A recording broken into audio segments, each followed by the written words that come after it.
اسرائیل کو امریکہ اور مغرب کی جانب سے کلی چھوٹ دی گئی کہ لبنان سمیت شام کو بھی ہدف بنایا جائے۔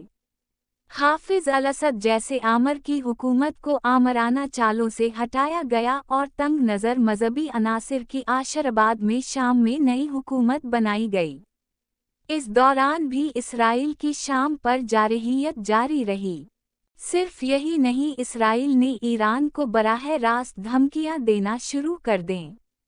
امریکہ نے ایک بار پھر ایران پر جوہری ہتھیار رکھنے اور جوہری تحقیق کا الزام لگایا۔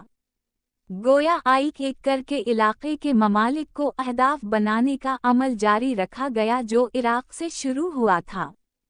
ایران کو دھمکانے کا سلسلہ یہ ایک اگلا قدم تھا۔